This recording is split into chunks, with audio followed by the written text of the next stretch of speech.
Welcome back to the Messy Workbench. Today we're gonna start digging down a rabbit hole. So the Baofeng has quite a bit of spurious emissions and I have several of them. So I was thinking of digging into the Baofeng, ripping it apart and see if there's anything that we could figure out, maybe add a component to it or something to reduce the spurious emissions of that radio.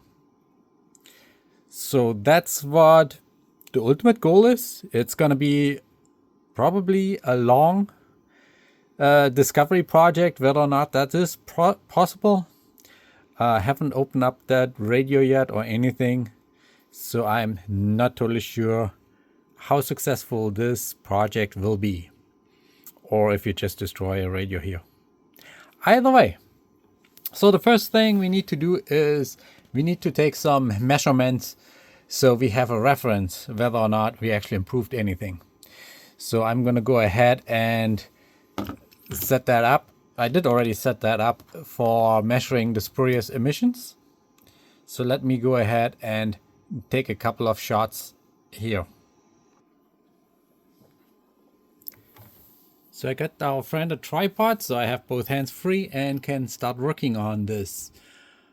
So there are multiple ways to measure it. One is to press the max hold, and that will capture the peaks right at the beginning of the transmission and continuing on. So let's go ahead, transmit, hold down, and now we have the peak here.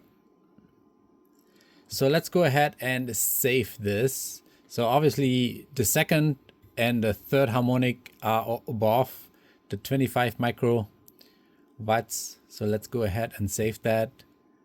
Okay, where's okay? Enter. Okay, that's saved. Clear that. Let's do that once more.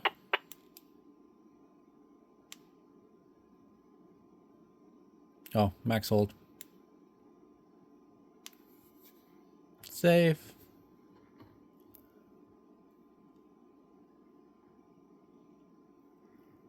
And clear. All good things are 3. Oh, wait. Didn't do the max hold first. Max hold.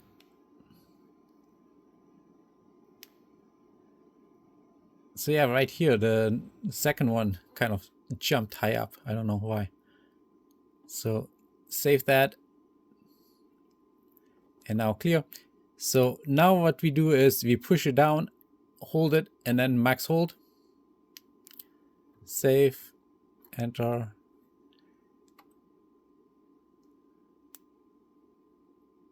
Do it again. So this one time, the initial peak isn't being captured. Save, enter, clear. And the third one, max hold, save, enter, clear. Okay, so I think we have all the measurements we need. Let's go ahead and double check on the 70 centimeter as well, because it's a 70 centimeter radio as well. Max hold, transmit, save. 1, 2, 3, 4, 5, 6. Yep, so that would be our first one. Save, clear, max hold, transmit again, save, enter, clear. Okay, so we got our initial measurements. The next step is digging into this radio. So let's go ahead and turn off the spectrum analyzer. We don't need that anymore. Go ahead and start tearing that guy apart. For that, I probably want to rearrange the camera setting.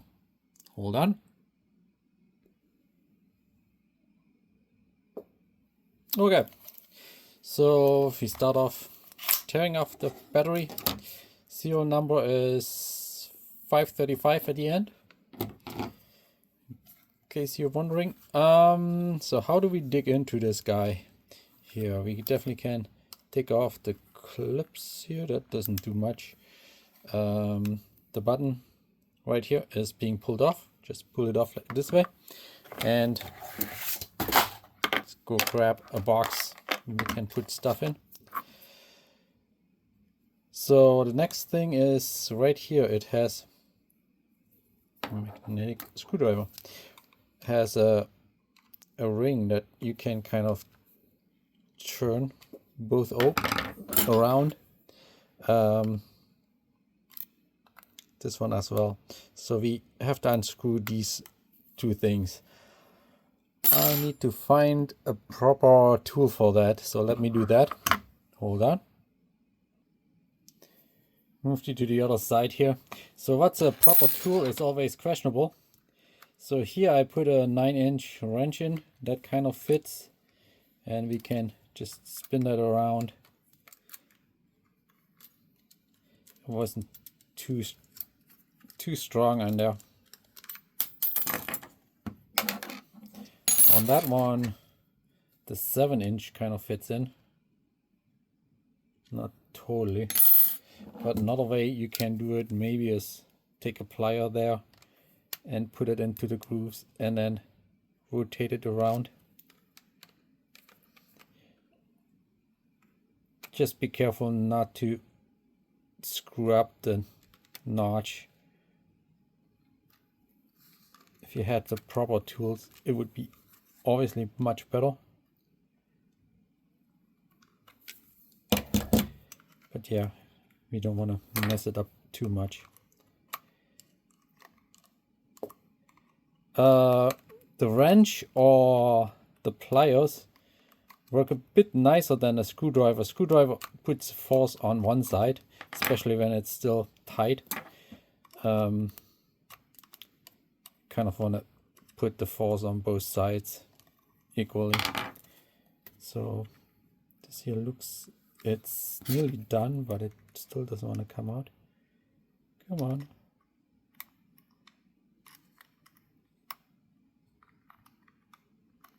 Oh, there we go. Okay, so those connectors are out. So that one should be able to come out fine. Here's a screw that we could undo.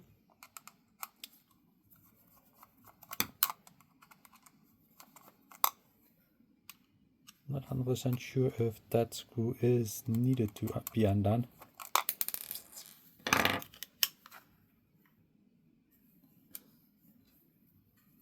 So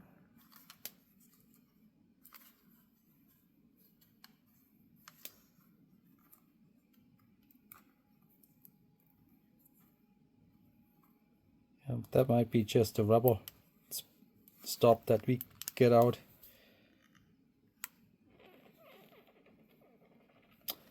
Let me see if I can find somewhere some guidance on how to do this. Okay, as expected, we don't need to remove that screw. Let's go ahead and put that back in here.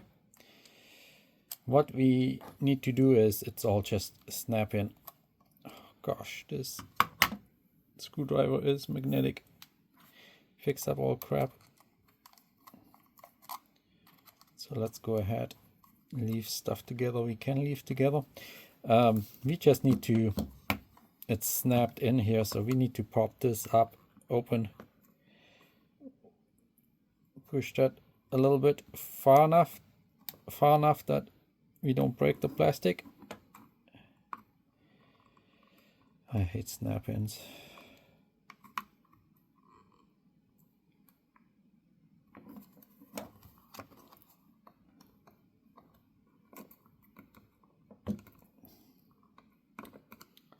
There. So right here. So the speaker is connected. There is the radio. So what we see here is the display. The buttons, what we're interested is below there. So we need to take off this back plate here. So let's go ahead, find a screwdriver, and to remove that, right here's a screw, there are 2 screws, here's a screw, and there's a screw. I think those ones we need to undo. Let's go ahead and break in here. Oh man, those screws are on. Well, no, there's no Loctite or anything. They're just screwed on well.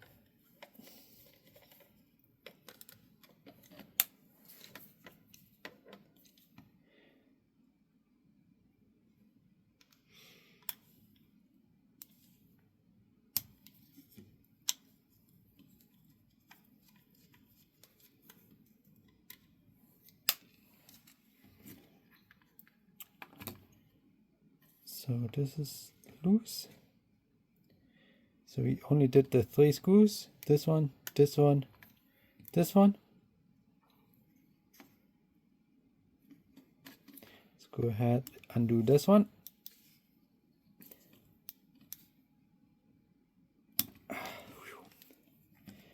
It's kind of nearly the wrong screwdriver for it,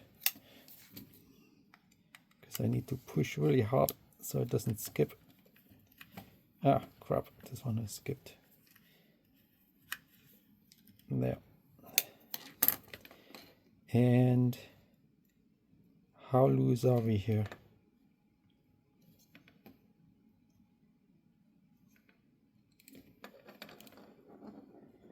I think we're fairly good. I think where we're hooking is right here, the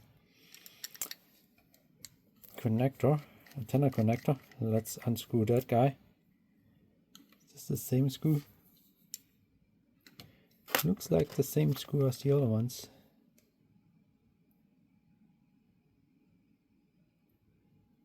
Not totally.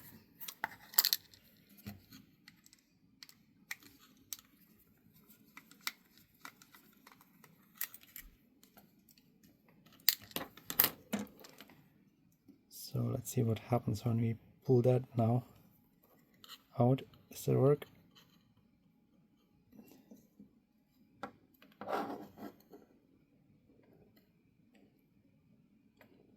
Nope.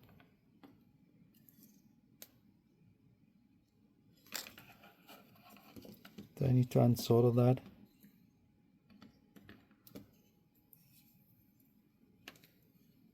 Ah, great. Broke off the speaker wire. Let me unsolder the speaker here, because I'm gonna break the other wire too there. Not what we want.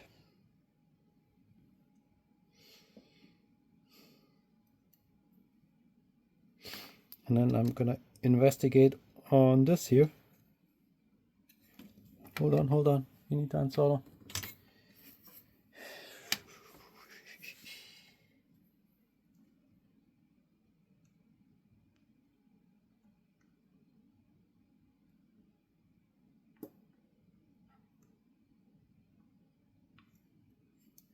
Yeah, got this off.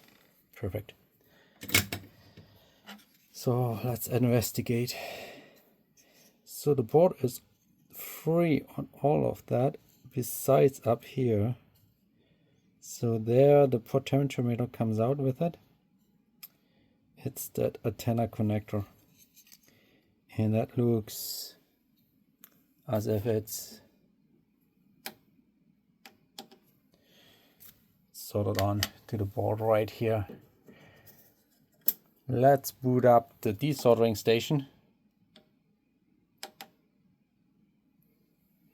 and desolder that guy.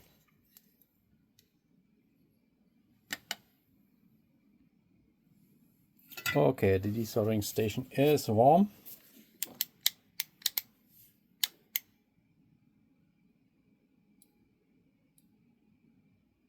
Oh, no, it's not warm. The red light is still off.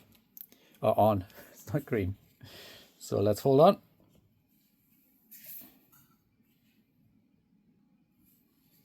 Okay, now it's got ready to go. So let's go ahead and put that right here. And oh, is that nice? Definitely a desoldering station is worth it.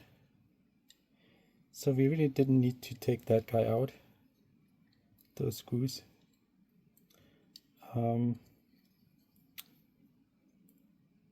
of flopped around a little bit.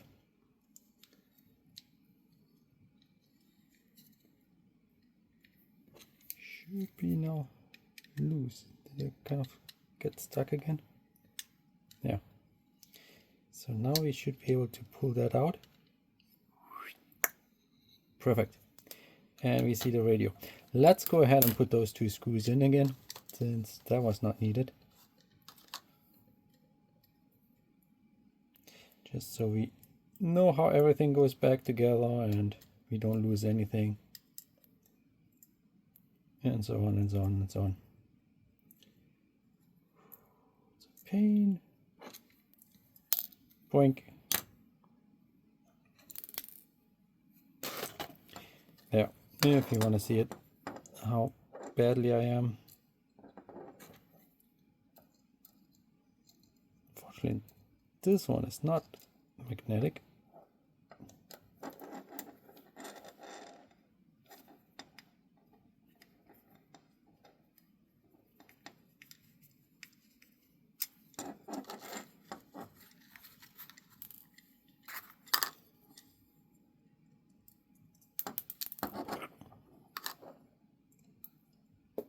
Stay.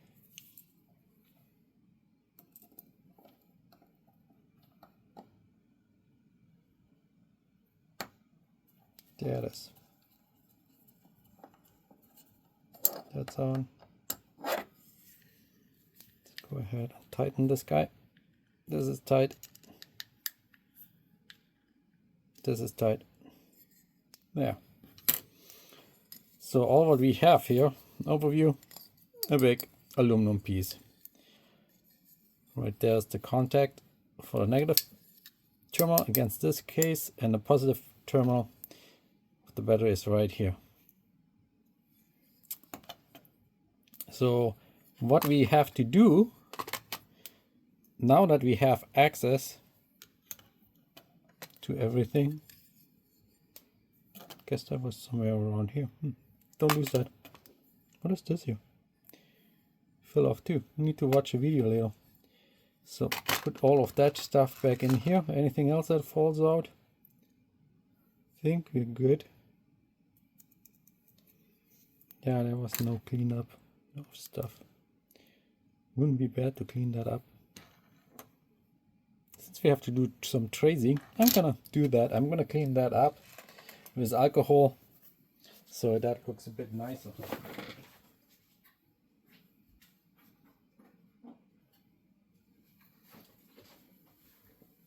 So all what you do is grab cue sticks, bottle of alcohol, poke in there and start wiping around in these contacts and hope you can get all of that nice and clean.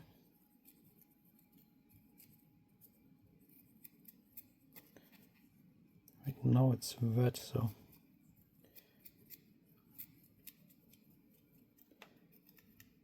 let's see if that makes it better or not.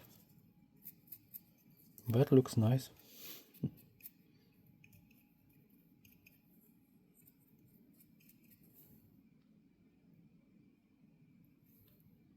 Okay, so let me go ahead and see if I can hook it up to electricity and power the radio, because that way we could we could take measurements. Those two are the push to talk buttons. Those are the buttons up and down. This one is the volume knob. Okay. The next thing I did was pull down schematics of the UV-82. I found the schematics on the FCC database, and So I looked at the schematics and then also mapped the components from the schematics to the PCB board, so I could compare what should be there, what should not be there. So here on the schematics, we see right here is A1, that's our antenna. The other thing we see is the MCU, so that's the big old chip that drives everything. We are not really cared in that. This chip here is the FM broadcast chip, so that receives the FM broadcast. We're not interested in that one, but we can already see like these little circuits are related to the FM broadcast, so we can skip over that part. The chip we're interested in is the U2 here. This here is an HT transceiver chip that handles all three bands, the VHF, the 1.25 meter band, and adjacent to it, the UHF band. It's capable of doing the ham radio and adjacent other services in those regions. So that's a chip that can be used probably for quite a few different handheld applications. So if you look here, we have the RF in, so that's where this RF signals goes in and gets decoded. So if you follow that trace along, it goes into this circuit. So that here is the filtering done for the RF receive side. We are looking at the transmit issue where we have this spurious emissions, so that's not the area where we need to focus on. Instead, we look at the RF output. So when we transmit, the signal goes here into this stuff here, and then all of those components here all the way to the antenna are involved in our signal filtering and amplifying and whatnot. So those components is what we need to look at. So with the radio open, I started tracing along from the antenna port, which is the A1, which was easy to identify because I desoldered that, all the components, the inductor, capacitors, and so on. And as I went along the traces, both visually and with the multimeter, I checked it out. And then you know that that's an inductor, so you can kind of conclude if you are in the right path and so on. I started labeling all of those components with the labels over in the schematics. So here we see the filter part for the transmission. It goes all the way down to here. There are some sections where the components go to the front side of the radio. So right here we have also some filtering components. So there's the antenna, there was a resistor right off the schematics, that's where it is. Here we have some capacitors and inductors as well, that's part of the filtering. These up here I just did for fun. So that's the flashlight. These are the LEDs that indicates transmit and receive, but so we are not interested really in those components. So once I identified all that, I looked at the differences between the schematics and what is on the PCB board. So if we go over what I found out, we see right here, let me maximize that onto the side so we can see both at once. Okay, so for example, C51, right here is the capacitor. If we go over where the C51 should be, right here, that capacitor does not exist. And that capacitor takes the signal to ground. So it's a filtering capacitor right next to the L21, which is right here. There's another capacitor by L19 that is parallel to this inductor.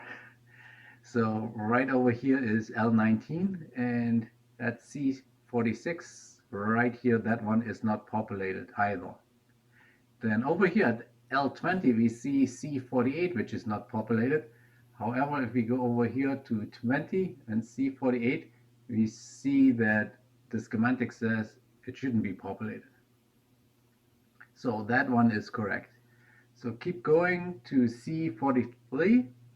That's right here. Again, a capacitor to ground. And that one is missing. Then if we look at C39, that capacitor was actually added. Let me double check where that was. That's in the front. So let's go ahead and check out, oops, the front side. Right here. So zooming in, right here is the capacitor. I can zoom in a bit. So this one, the circuit schematics says it shouldn't be populated, and we have that populated. Next we have, all the way over there is C18, that's missing. So C18 is on the back here somewhere.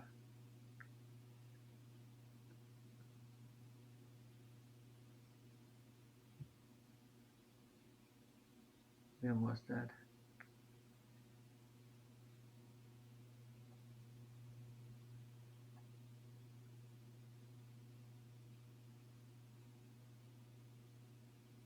So C18 is right here. So this component is missing as well.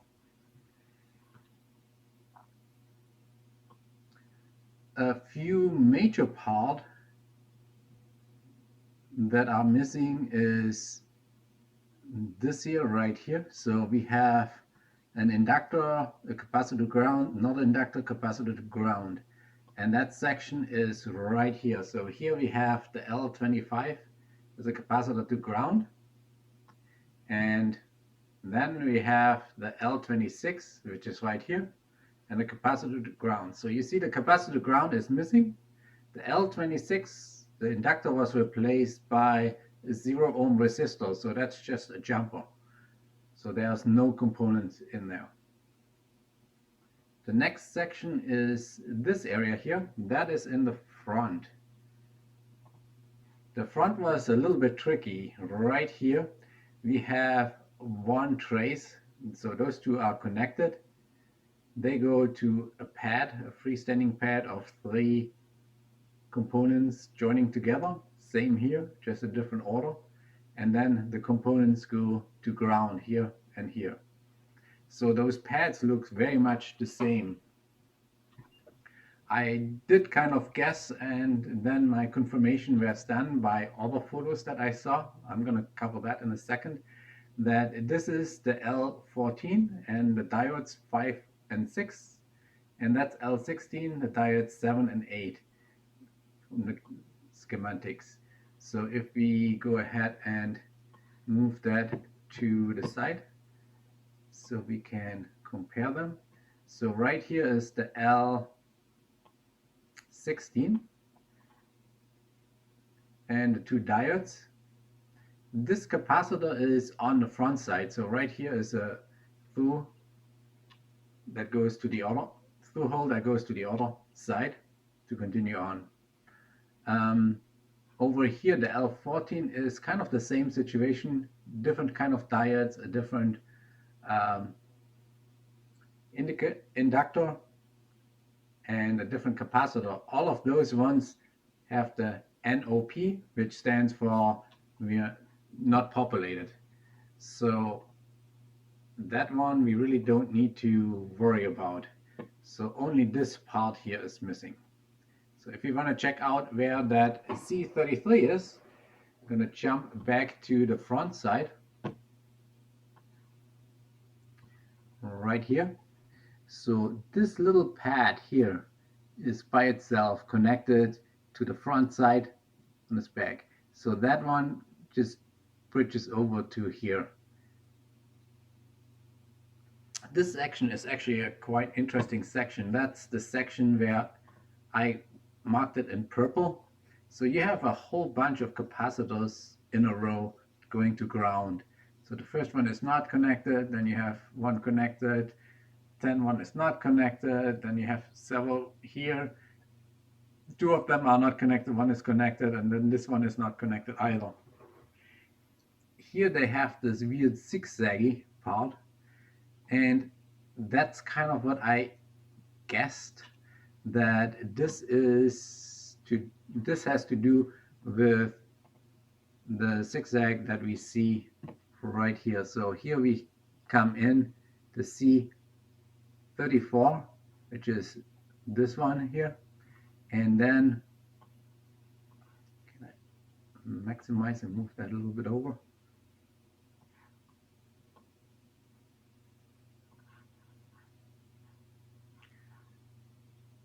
Always hard to deal with all that stuff. Okay, so right here we come around this turn, and we have, oh sorry, the C10, that's the center here is ground again, so we come around this turn and over here and continue on to the L10, which is right here, and so on. So this is 10, this is ground. So you see the C10 is marked to ground, and it's on the far side. So I assumed it was the C3 because it's kind of on the far side. It's not this one because it doesn't go to ground here, obviously. And so it's hard to know if that turn here has any effect on the RF or not. So if it matters whether this component is on this place versus on this place. So the C171 should be not placed and the C12 should be placed. It's very hard to know. So I just kind of marked that as a highlight, that might be a trouble place. Really hard for me to determine which way it should go. But the C33 is right here. It comes from these diodes on the other side right here to this trace after the C34. So right here is the C34 and that's C33. And that's why my conclusion was that the L16 should be on this side and not on this side. If you put it on this side, this hole goes also on the other side. It will appear right here on C31, right here, this pad. So you're kind of more at the end of that loop. So right here.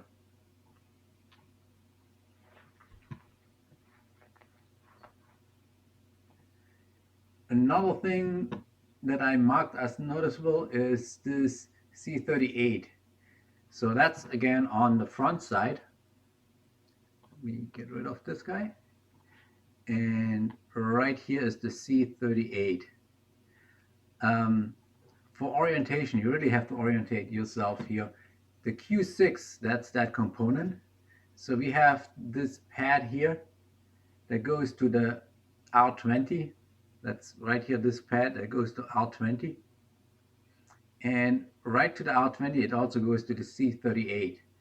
And that's not so on the schematics. It would go through the R20 and then through the C38. So basically this capacitor is placed right here instead of over there. Not sure if that makes much of a difference in the RF or not, but the board even is created that you can't really change that on the board. So that's interesting.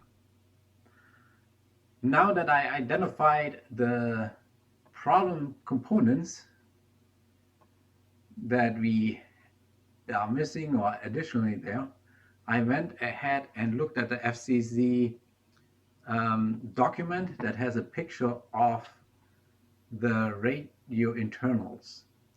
And I got two sources for that. One was,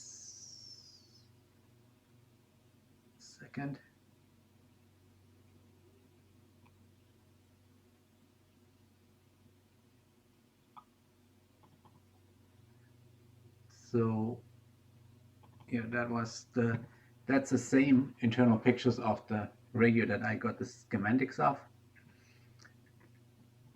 So if we zoom in on the pictures, unfortunately they become more pixelated, they're not high res, but we see here that this inductor and these two diodes are populated. So we know this side should be populated and this should be empty. So what I showed you before, what my guesses were, are kind of confirmed right here.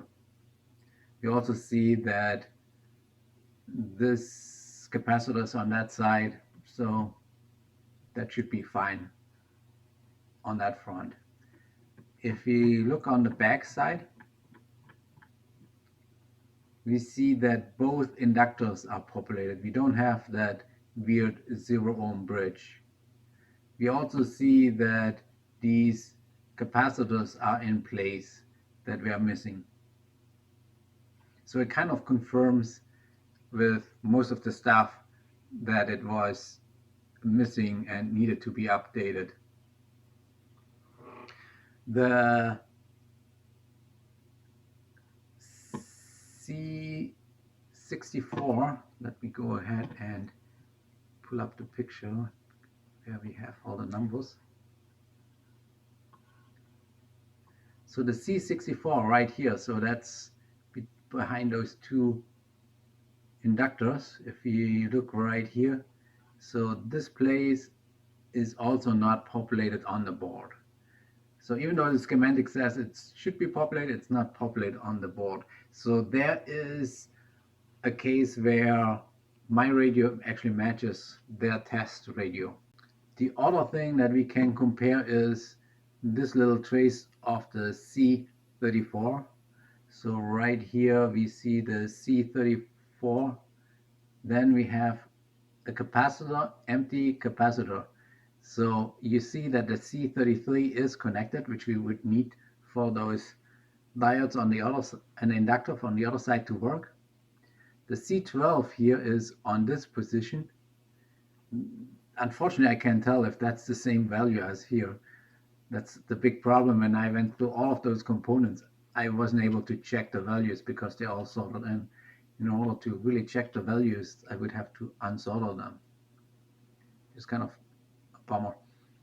If you come around here, we see the C10. That one is populated here as well. Then we see the 3 pads that are empty, same here. And then the C8 that's populated right here as well. So that's identical. We can go ahead and see if we can figure out the C18 down here. If we have that. That's harder to see. That would be kind of adjacent to this inductor. There's this, yeah, so it's right high resolution. It looks like it's missing here as well on there. That's a hard part about these low resolution pictures. So the big part that I think really matters is this inductor and capacitor pair, and then in the front side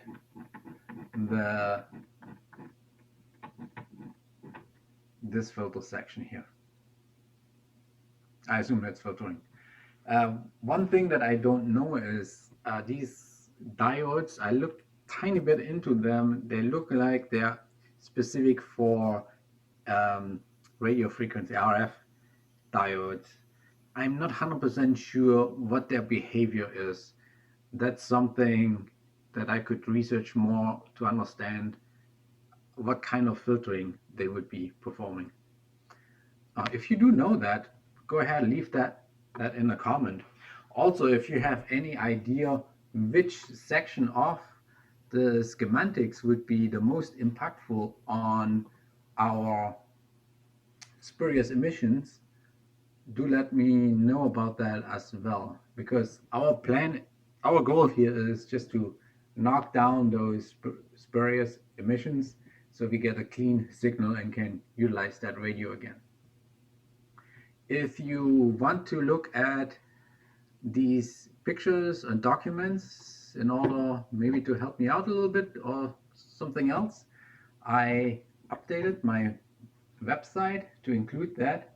If you go to cqqrz.github.io, or you can just simply type in my call sign ae0s.com, it should redirect you to my site under projects. Then there you will find a link to the Baofeng UV-82 transmitter filter fix, and that's where I have the comments, the summaries of my findings populated. So we have here the pictures with the PCB in high resolution, so you can look at them.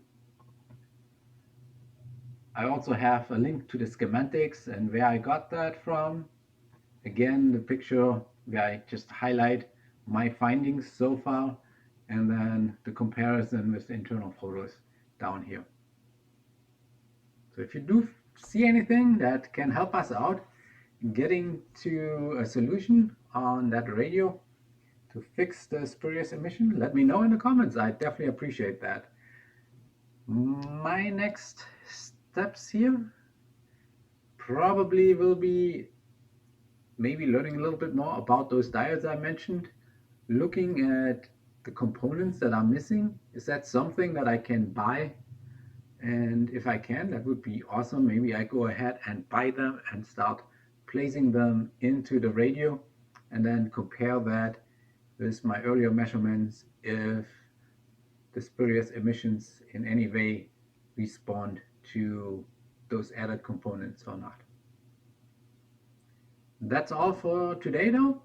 So thank you for watching. Please like and subscribe, and see you next time.